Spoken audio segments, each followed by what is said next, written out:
নেত্রী বেগম খালেদা জিয়াকে ধন্যবাদ দিয়ে আজকে কিছু কথা বলতে চাই বিএনপির শীর্ষস্থানীয় নেতৃবৃন্দের কাছে।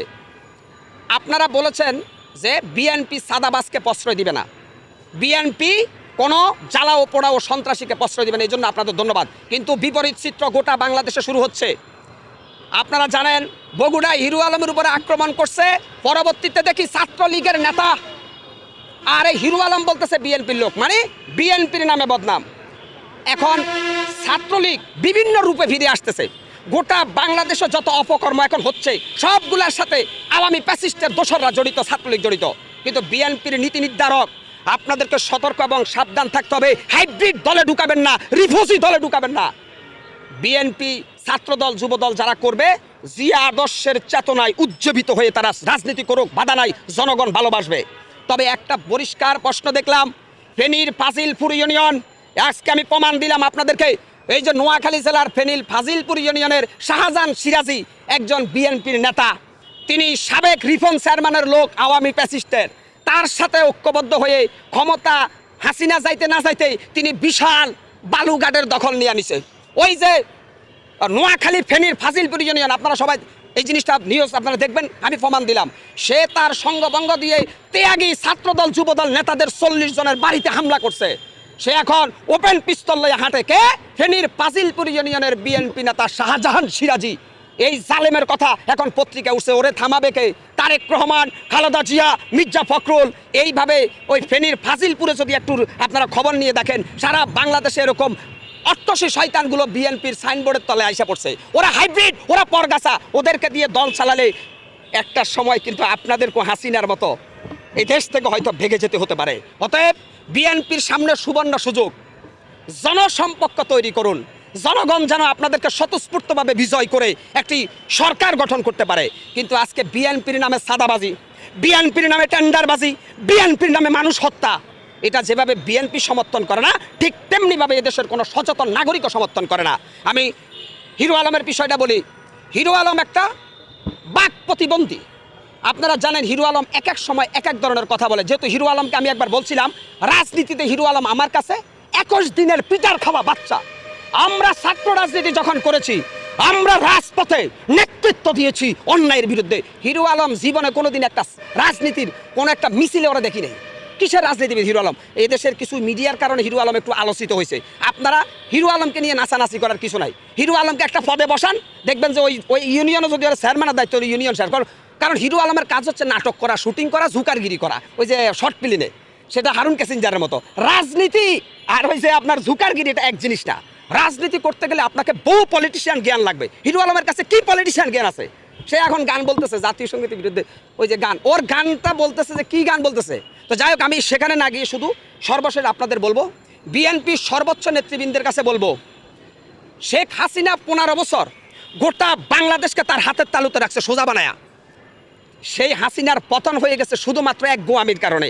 আর আপনারা যারা বিএনপি এখনো ক্ষমতায় আসেন নাই, আসবেন কিনা সেটাও জানেন না, জনগণ আপনাদের ভোট দিবে কিনা সেটাও জানেন না। তবে ভোটের মাঠে যদি আমরা জরিপ করি, আমি মনে করি বাংলাদেশ ইসলামিক দলগুলো আপনাদের চাইতে এখন অনেক এগিয়ে। বিএনপির থেকে বর্তমান রাজনীতির জরিপে দেখি যে ইসলামিক দলগুলো অনেক আগিয়ে। তবে সময় কথা বলবে। বিএনপির এখনো যারা সুবিধাবাগী, ওই যে হাইব্রিড নেতারা শকুনের চোখ করে দখলবাজি করার চেষ্টা করতেছেন, আপনাদের ভাগ্যে ক্ষমতা নাও থাকতে পারে যদি অপরাজনীতি করেন। অতএব আমরা মনে করি সেনাবাহিনীর কাছে উদ্দেশ্য করে বলবো, বাংলাদেশ সেনাবাহিনী কোন দখলবাজ দুর্নীতিবাজদের কাছে ক্ষমতা হস্তান্তর করবেন না। ক্ষমতা দিবেন একজন দেশপ্রেমিক নেতার কাছে, সেটা যেই হোক। ডক্টর ইউনূসকে নিয়ে অনেকের চুলকানি আছে। ডক্টর ইউনূস শান্তিতে নোবেল বিজয়ী একজন মহা উচ্চ মাপের নেতা, আর সেই ডক্টর ইউনূসকে নিয়ে যারা তিরস্কার করেন, আপনারা মনে রাখেন, ডক্টর ইউনূস একটা টেলিফোনে যে দাম আছে, আপনাদের 5000 কর্মীর ওই নেতার টেলিফোনের সেই দাম নাই। অতএব ডক্টর ইউনূসের কাছে এই জাতি প্রত্যাশা করে একটি অবাধ, সুস্থ এবং নিরপেক্ষ নির্বাচনের মধ্য দিয়ে জনগণের একজন মহানায়ককে আমরা ক্ষমতায় দেখতে চাই। দুইবারের বেশি প্রধানমন্ত্রী থাকা যাবে না, বা দ্বিপক্ষ বিশিষ্ট পার্লামেন্ট হবে, রাষ্ট্রের যত গুরুত্বপূর্ণ মানুষ আছে তাদের কি, এই যে একটা নবচিন্তা, যে ক্ষমতার ভারসাম্য আনার জন্য তারেক রহমানের এই চিন্তাকে আপনি কিভাবে দেখছেন? বিশেষ করে শোনেন, রাজনীতিতে একটু ভুল বুঝাবুঝি থাকে। তারেক রহমানকে নিয়ে এদেশের অনেক মানুষের ভুল বোঝাবুঝি আছে, কারণ তিনি যখন খালেদা জিয়া 2001 সালে ক্ষমতা আসছে তিনি তখন একেবারে ইয়ং ছিলেন। এখন যেহেতু তারেক জিয়া দীর্ঘদিন ধরে তিনি দেশের বাইরে ছিলেন, আমার মনে হয় আল্লাহ পাক উনার ভিতরে রাজনীতির কিছু ইয়েটা ঢুকাই দিচ্ছে, ম্যাগনেটটা। তারেক জিয়া যে সিচুয়েশন নিচ্ছে যে এক মেয়াদে 2 বারের বেশি কেউ প্রধানমন্ত্রী থাকতে পারবে না, সেই কথাকে আমি না শুধু গোটা বাংলাদেশের প্রত্যেকটা জনতা সমর্থন করে। এক মেয়াদে 2 সরকার যদি না থাকে তাহলে আমাদের জন্য ভালো, জনগণের কীরকম জবাবদিহিতামূলক সরকার থাকবে। কারণ শেখ হাসিনা যেভাবে 2041 পর্যন্ত চালাইতে চাইছে ওইটা কি কোনো জবাবদিহিতা সরকার ছিল? তো তারেক রহমান যে ঘোষণা দিয়েছেন যে এক মেয়াদে কেউ 2 বারের বেশি প্রধানমন্ত্রী হতে পারবে না, তাহলে বিএনপির ভিতরে যারা বেশি সন্ত্রাসী, ভটপাদার, ভূমিদস্যুকারী, ওরা কিন্তু মনে রাখবে যে আমরা কিন্তু 10 বছর পরে হলেও জনতার আদালতে হিসাব দেবো। অতএব এখানে আর বেশি ক্ষমতার অপব্যবহার করার সুযোগ নাই, বুঝছেন? তারেক জিয়ার এই কথাটা আমি সমর্থন করি। আরেকটা জিনিস হচ্ছে, তারেক রহমানকে এদেশের মানুষ যারা তরুণ আছে তারা এখন ভোট দিতে মুখিয়ে আছে একটা কারণে, কারণ আমরা তারুণ্যের নেতৃত্ব এখন দেখতে চাই, তারুণ্যে। আর এখানে ছাত্র বৈষম্য বিরোধী ছাত্র আন্দোলনের যে সমন্বয়ক সাজ্জিল, হাসানত আবদুল্লাহ, উনারা দেশপ্রেমিক জনতার পক্ষে লড়াই করছে, উনারা রাজনীতিবিদ নয়। আমি হাসানত আবদুল্লাহ, সাজ্জিল আলম থেকে যে সমন্বয়ক আছেন আপনাদেরকে বলবো, আপনারা বিশ্ববিদ্যালয়ের ছাত্র, মনে রাখবেন অতিরঞ্জিত কোনো কিছু ভালো না।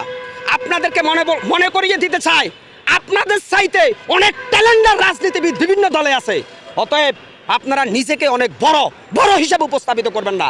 মনে রাখবেন আপনারা ছাত্র আন্দোলন করেছেন, জনগণের বাবা পাইছেন, কিন্তু আপনারা অতিরঞ্জিত কথা বলবেন না। বেশি অতিরঞ্জিত কথা বললে আপনারাও সময়ের সাথে সাথে বিতর্কিত হয়ে যাবেন। অতএব রাজনীতিবিদদেরকে সম্মান দিতে শিখেন। আমি বিপি নূর সাহেবকে বলবো, গণ অধিকার পরিষদের বিপি নূর, আপনিও কিন্তু ডাকসুর বিপি ছিলেন। তারেক জিয়া আর আপনি এক জিনিস না। বিপি নূর সাহেব, ডাক্তার শফিকুর রহমানের আপনি এক জিনিস না, মির্জা ফখরুলের আপনি এক জিনিস না। অতএব কথা বলতে হিসাব করে বলবেন। আপনাদের যে দল সারা দেশ মিলে 3 সিটও পাবেন না। আর বিএনপি বাংলাদেশের সর্বোচ্চ জনপ্রিয় দল এই মুহূর্তে ফ্যাসিস্ট হাসিনার পরে। বিএনপি কিন্তু মানুষ তারেক জিয়ার জন্য করে না, খালেদা জিয়ার জন্য করে না, বিএনপি করে শহীদ রাষ্ট্রপতি প্রেসিডেন্ট জিয়াউর রহমানের আদর্শে। জিয়াউর রহমানের অবদানকে যারা অস্বীকার করবে তারা স্বাধীনতায় বিশ্বাসী না, শুধুমাত্র প্যাসিস্ট খুনি হাসিনা জিয়াউর রহমানকে খুনি বলছে। কিন্তু জিয়াউর রহমান এদেশে সর্বপ্রথম খাল খনন করেছেন, জিয়াউর রহমান ইরানের যুদ্ধ বন্ধ করেছেন, জিয়াউর রহমান সৌদিতে নিম গাছ, যেটা জিয়া গাছ হিসেবে পরিচিত, সেটা রোপণ করেছেন। জিয়াউর রহমান ছিলেন এদেশের কৃষক, শ্রমিক, মেহনতি মজলুম জনতার মুক্তির মহানায়ক। জিয়াউর রহমানকে যারা খাটো করে তারা সত্যিকার অর্থে দেশদ্রোহী। শহীদ রাষ্ট্রপতি জিয়াউর রহমান সৈনিক হিসাবে বাংলাদেশ সেনাবাহিনীর গর্ব। শহীদ রাষ্ট্রপতি জিয়াউর রহমান যুদ্ধ করেছেন ময়দানে, বঙ্গবন্ধু 7 মার্চে ভাষণ দিয়েছেন, উনার ডাকে মানুষ ঐক্যবদ্ধ হয়েছে, আর মাঠ পর্যায়ে যুদ্ধ করেছে জিয়াউর রহমান। অতএব স্যালুট শহীদ রাষ্ট্রপতি জিয়াউর রহমানকে। জিয়াউর রহমানকে যারা নিয়ে যারা কটূক্তি করেন তারা এই দেশের রাষ্ট্রদ্রোহী শয়তান। সবাই ভালো থাকবেন, সুস্থ থাকবেন।